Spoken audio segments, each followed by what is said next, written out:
Hello, look at the time. I've got to one take this baby, but I'd like to get it out because it'll have some important shit in it. Right, so Rasha'nan. So obviously the basics of it should be known to you. You should have already most of you have already progged this, others, you should have watched a video in advance. So the basic principles of like what strands are doing, you go out, you place the web outside and break your own web, but then you stay tightly packed with the other people who've played the mechanic, because anyone who is caught between your lines before they break will be garroted, basically. That should be familiar. Similar with just, bringing in the ads and shit like that.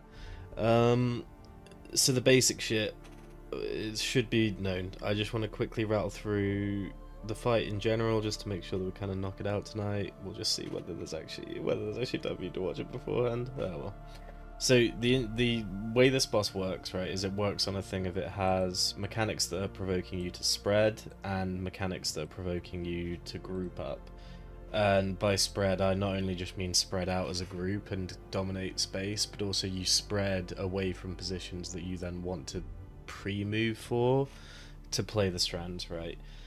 So having this in mind will probably help a lot of you, especially ranged, who have been struggling, sort of understand what you should be thinking about throughout the fight. Strands always wants you to pre-move to get ready, especially on a certain set, so that you can just be ready and place them properly. But the existence of the ad set and the fact you have to group in for waves means you can't pre-move properly. Similarly, cone is meant to spread you out so that you're not tightly packed for waves, but we already seem pretty good at grouping back in once a cone has happened, so waves aren't too much of an issue. Obviously, the other mythic change being that there's a triangle of waves, figure it out. Hopefully you're all good with that at this point, because fuck me. And then just in terms of personals, it's going to be hugely important all the way through the remainder of the raid, right? Kai Veza is going to be a big one for it, but especially Ansarek. The ability of you to like pre-plan, if I get targeted by X mechanic, what button am I going to press to survive, is just going to be necessary for you to sort of stay useful and valuable going forward. And this is a boss that's testing this as well, in a small way. But people who are dropping to just the raw strand pops when they're playing them are very, they're going to be people who aren't potting, health zoning, and using their like built-in damage mitigations in advance in a way that just sort of messes them up for the future. But otherwise, I should be able to quickly rattle through it. There's only one phase that's really important to talk about. So, as you should be aware, the boss has two different routes. I will post this plan in case any of you want it, but there are better made images out there. There's route 1, which is the one that we've actually mostly played, and then there's route 2, which just sort of inverts things. But in terms of how you have to move, like either just along the line or a hard movement all the way across, that's actually just mirrored between each set. So it feels very familiar. The only real thing that's different, and obviously the mechanics order is the same, the only difference is that the sides that you need to keep in mind for placing strands. And again, like, this boss will easily die tonight if people just have this in mind before we go into it. So I'll just rattle through route 1 to sort of show you what we're doing. So just in route 1, really easy set. Spray just means the big AoE, which will be another moment where you might be fragile and might want to consider things. Strands, they just move over to the back, but they have plenty of time to just move to the back, stay grouped to the back, and just stay there till their webs break and then come in. Ads come in tight.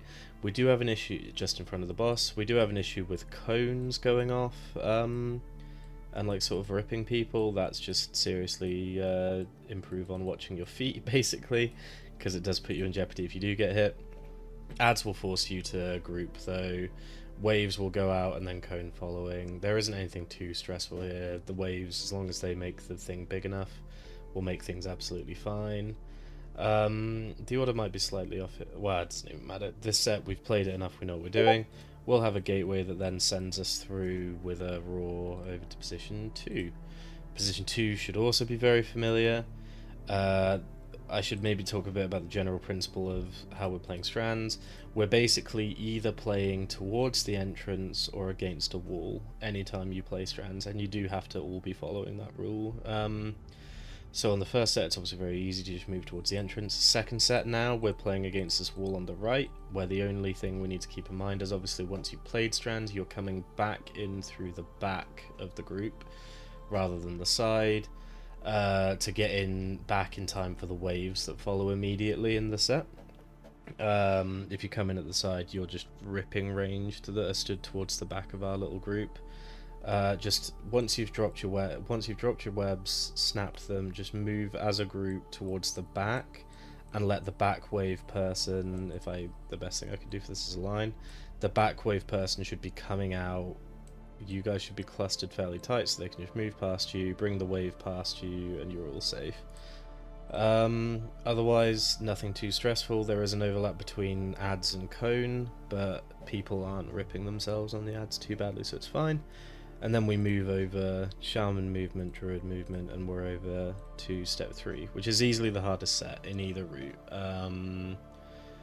We get through this with everyone up, and we're seriously looking like we're at a kill in general. It's the only really hard thing. So waves immediately prompt you all to group in. The boss is more realistically actually somewhere here. So the waves immediately prompt everyone to group in on top of each other. But then that's immediately followed by strands. So what a ranged needs to do is come in for waves and make sure you're fairly tightly stacked. But once the waves are out, start already moving towards this edge. We have 2 strand sets to play in this rotation, so we need the first set of strands to get as far back as they can, which means you guys need to be pre-moving. I'll be trying to call it, but it's just something to keep in mind that once waves has grouped you in, you don't follow what Blizzard want you to do and stay stacked. You then make the move out to the back. Then once you've played the strands, there will be sprays going off at the same time, so this is a huge moment for you to use turtle, any big defenses you can to survive this, before you have come back in when you can, once your strands are gone, because the next group of ranged are going to want to move out, and they're going to want to occupy the space just past where you've left your swirlies that you need to do too. I keep talking about ranged, this is a melee thing too. Melee should also be biasing towards the place they're going to play strands, and if they don't have to play it, they obviously just come back into the group.